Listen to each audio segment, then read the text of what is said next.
Hello, scholars. I am back with another video for the second chapter, chapter 9. And my apologies for the interruptions during the last video. Hopefully, that was not too much of a distraction for you.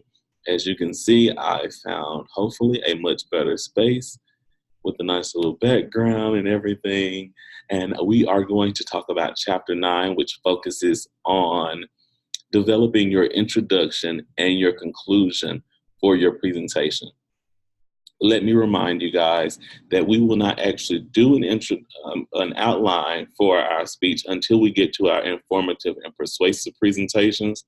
Now, that will be post midterm, so we're not actually working on outlines right now in terms of developing one to submit, but we will be working on our outline so that we can get practice and we can understand exactly what we're going to include in that outline. Now, there should be an outline template online for you to view. If you have any questions, comments, or concerns, as always, feel free to reach out to me. So what I'm going to do, per usual, is I am going to share my screen so that we can go over some of these slides. So one of the major things that we want to look for when we are developing our speech introduction is the attention grabber, or some people say the attention getter. But regardless, our goal at the very beginning, the very first sentence that we say, is to gain the attention of our audience. And actually, it might not just be the idea that we are saying a sentence or two, but there may be some particular action or some type of presentation aid that we use to gain the attention of our audience members.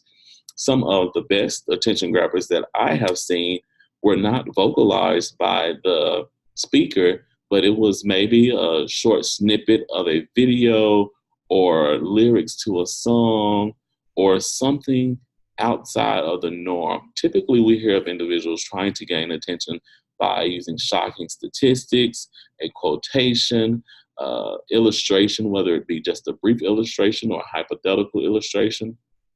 Some people ask questions, both rhetorical questions and actual questions that they want the audience members to respond to. All of those are good ways of gaining attention, but I like for you guys to really be creative when you're thinking about what things you might include at the very beginning of your speech to get your audience's attention. Beyond that, we also want to reveal the topic. It's very important that within the first few seconds, no farther into the presentation than a minute, should I know what you're talking about. What is your topic? Now, this can be explicitly stated as a sentence. Today, I'm going to talk about whatever your topic is, or you may elect to include hints to your topic in your attention grabber or other aspects of your introduction. So you can choose whether you're going to explicitly state this in a phrase, what your topic is, or if you're going to weave it into other aspects of your introduction. Beyond gaining the audience's attention and revealing the topic, it's very important that you establish credibility and goodwill. So the difference between credibility and goodwill: credibility implies that you are believable, that you are trustworthy, that the information that you are sharing is factual information and you know exactly what you're referring to. Goodwill implies that you have the best will or the best interest of your audience members at heart. So you want to establish both of those at the beginning of your presentation. Your last thing is to preview your body or preview your main points. What are the primary things that you will discuss in order to achieve your established goal, to achieve your purpose of your presentation? Now, typically we talk about previewing our main points in regard to our central idea, also known as the thesis statement of our speech. So you may include that verbatim as you have developed it on your outline, or you may reword it as long as you are previewing your main points during at the beginning of your presentation. So while gaining the attention, we want to relate our topic to our audience. Most of the time, and this is something that I left out of the first slide, but is very important, is that when you are working on gaining the attention of your audience members, that you give them a reason to listen. Some people call this WIFM, W-I-I-F-M, WIFM. And WIFM is an acronym that stands for What's in It for Me. Why should I listen to you? Why should I care? Does this topic relate to me at all? This is something that you may mention in the first sentence as an attention grabber. For instance, if you do a startling statistic, what would make the statistic most startling is to associate it with the location that greatly impacts or most impacts the audience members. Let's say you guys live in Poplarville, Mississippi. If I give you a statistic that greatly impacts Poplarville, Mississippi, then it's already understood what's in it for the audience, why you should listen, because this is something that may affect me directly. Also, make sure that you state the importance of the topic in your attention grabber, or at least preface that. Open the door for my understanding of what you're about to talk about. Some people in the past have done attention grabbers that were solely for the sake of grabbing the audience's attention and had nothing really to do with the topic at all. They just wanted to say something startling that would really get the audience attention, and they would say something like, okay, now that I have your attention, I'm going to talk about, and then mention what they're going to talk about. We don't want to do that. Everything that we say needs to relate directly to exactly what we're going to be talking about in our presentation. It's very important that what they hear first, what they're going to remember, is something that they can easily connect to your topic, and it's not going to be something that they can say later on, oh, he was talking about this, but then he started talking about something completely different. Make sure that it's directly connected, whatever your attention grabber is, directly connected to your topic. Sometimes we suggest that it might startle your audience, but this is not necessary. What is necessary is that you arouse curiosity. Sometimes we suggest that you ask a question, whether it be rhetorical, one question that does not require an answer, or a question that you actually want an answer from because you want to engage your audience, or do on-the-spot audience adaptation and see what your audience already knows. Some suggest that you begin with a quotation or tell a story. What we would refer to as a story is an illustration. And illustrations can be hypothetical, which is a what-if story, or it may be an actual story that has happened that paints a picture of how severe or how important the situation or the issue or topic is that you're discussing.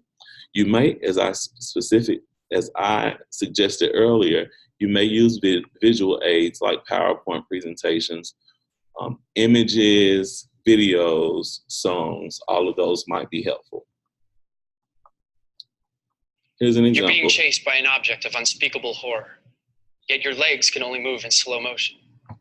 Each step takes unbearably long, and your frantic struggle to run faster is hopeless. Your pursuer gets closer, and your desperation turns to terror. You're completely helpless, eye to eye with death. And then you wake up, gasping for air, your heart pounding, your face clammy with sweat. It takes a few minutes for your heart and breathing to slow down. You reassure yourself that it was just a dream. Soon you drift back to sleep. Now, that was a very interesting attention grabber. It painted a very vivid picture of a story, a hypothetical situation that an individual may be in. And notice that he used very vivid sensory-related terminologies. You could almost see this situation or this experience, even if you've never experienced it before. There I stood, wearing a surgical mask in the middle of a large, brightly lit room. In the center of the room were 5 figures, huddled over a table. I found it difficult to see since everything was draped in blue sheets, yet I didn't dare take a step towards that table. And then one of the figures called to me, "Angela, get over here and take a closer look." My knees buckled as I walked through the sterile environment, but eventually I was there, standing over an unconscious body in the operating room. Very similar to the other story, this illustration is very sensory related. It paints a vivid picture. She emphasizes the colors, the experience, her personal experience, what happened during this process. So it's easy for you to keep up with what is going on and what her experience was. A little different from the previous story, which I assume was a hypothetical illustration. This story may actually be a personal experience that she had which may work to establish credibility for her. Take a look at these two pills. Do you notice a difference between them? How about these two? Do you see a difference here? How about these? To the naked eye, these pills are indistinguishable. But at a chemical level, they are very, very different. In each case, the pill on the left is real. It will help you get better. The pill on the right is counterfeit. It will not help you get better. In some cases, it may even kill you. This is definitely an example of using a visual aid to get your audience's attention. It really has the capacity to draw audiences in to see what exactly is it that she's talking about in regard to these pills. She asks several questions before she gets to the point of these pills are actually different. In establishing credibility or believability, you may mention one or multiple of three potential options. One option is to mention your professional experience. What have you done professionally that might establish credibility, that might enable you to serve as an expert or to provide a credible testimony regarding the information that you're discussing? If you don't have professional experience, you may want to talk about academic credentials. And when I say academic credentials, I don't mean that you necessarily have to have a degree, although having a degree is definitely considered an academic credential. Anytime you have documentable experience through formal education or through some type of educational organization or institution, that can be cited as academic credentials. So even the classes that you've taken can be cited as academic credentials. If you have done a workshop or gotten a certification or anything of that nature, that can be cited to establish credibility. The last method for establishing credibility is discussing personal motivation.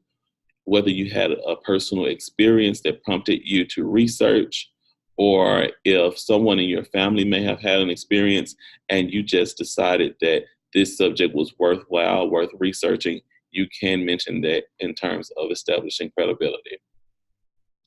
Goodwill, as mentioned earlier, goodwill deals with your personal conviction to do the best for your audience. As Aristotle stated, an ethical communicator always has what's called a spirit of care. They care about how the information is going to impact their audience.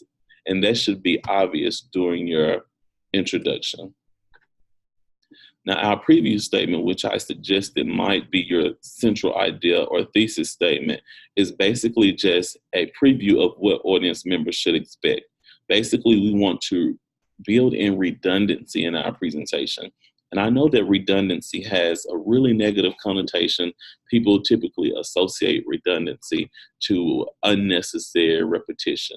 But in oral communication, it's very important that you build in redundancy so that audience members at least recognize your main points and are able to recall those. So we suggest that you preview your main points in your introduction, elaborate on those main points in the body of your presentation, and then re-emphasize those main points at the end of your speech.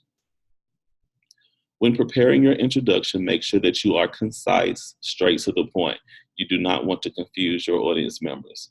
Look for materials as you research while you're working on the body of your speech, working on the main points and the supporting information.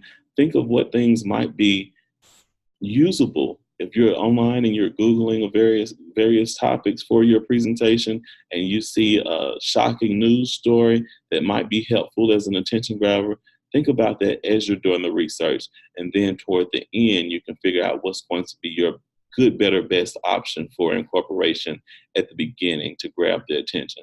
Be extremely creative. We want you to show your actual voice as a speaker. We want to be able to differentiate between what you bring to the table, what you're interested in, passionate in, and what type of personality you have versus everyone else in the class. So be as creative as possible.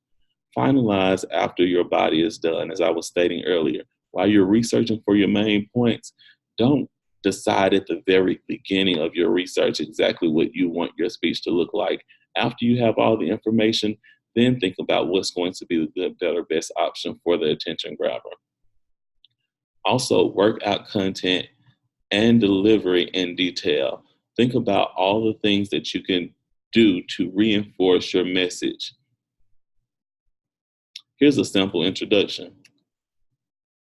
Tonight, after the sun goes down, I'd like you to go outside, lift your eyes to the heavens, and gaze at the night sky. If it's clear, you'll be able to see the moon, some stars, and maybe some distant planets. Yet right outside our atmosphere is something not so beautiful, something that Scientific American calls a minefield in Earth orbit. Another name for this minefield is junk, space junk.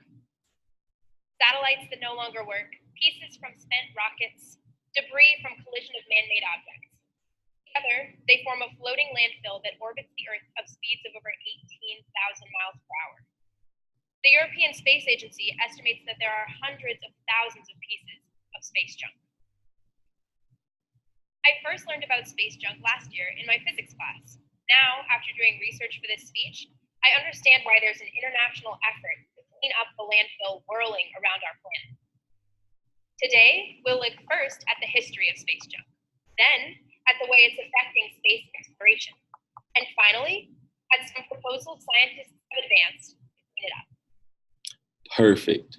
This young lady does a great job at getting your attention.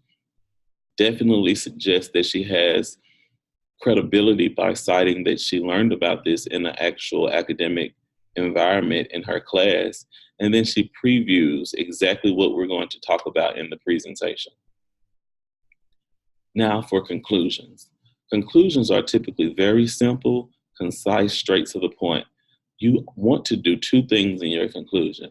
You want to signal the end of your speech, and you want to reinforce your central idea or summarize your main points.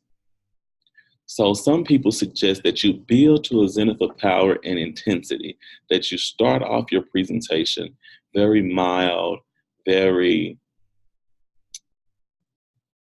focused, and almost like telling a story. Start off the story very calm and then build up on the information to a dramatic ending. Some people suggest that you do the reverse. Start off with a very strong attention grabber that is startling and that has a major impact on your audience and really gets their attention. And then toward the end, you mention or provide closure by closing out the story or giving an update regarding the story that you or the information that you started off with in the beginning. So when we talk about reinforcing your central idea, this basically means that we're going to re-emphasize our main points. We want to summarize. Sometimes we might end with a quotation that has something to do with the topic, or we might make a dramatic statement that supports whatever our attention grabber was. Here's an example. In conclusion, we have seen how tuberculosis has recently returned as a global health crisis. It is infecting and killing on a massive scale. Especially in third world countries, TB is decimating those who need the most help. But there is hope. The World Health Organization and countries like the United States can expand their efforts to treat and prevent TB. We have the money, we have the know-how. Now we just need to come together and put an end to this epidemic.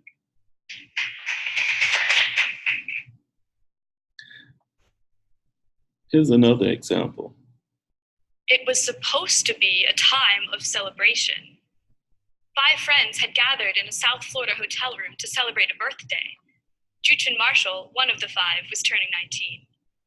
But the day after the birthday party, a maid passing by the hotel room glanced through a window and saw 5 dead bodies.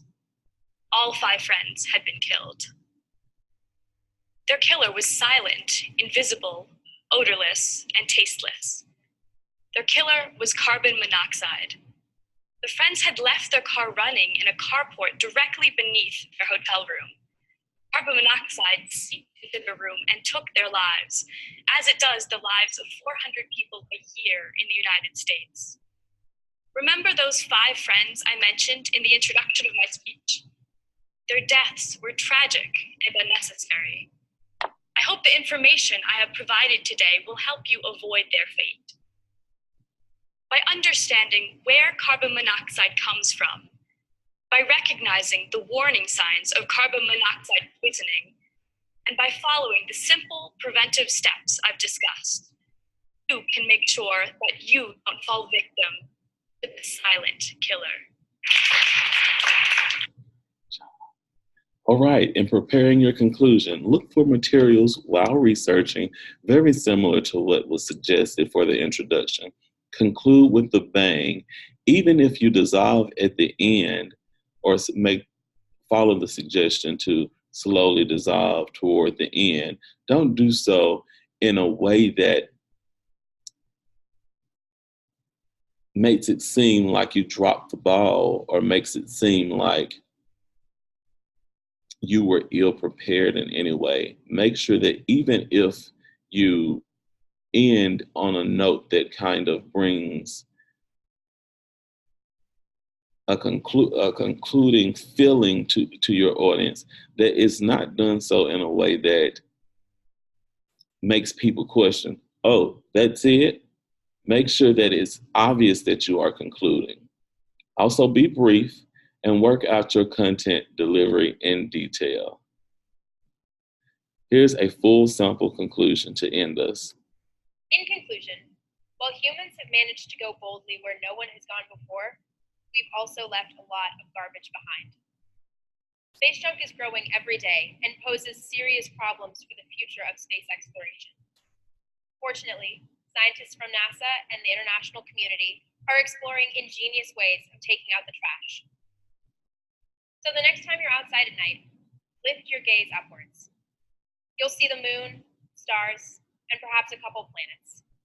But now you'll know there's a lot more up there than meets the eye. Great. So guys, as you probably noticed, the videos that we're looking at now, or the PowerPoint that we're looking at now, is a little different.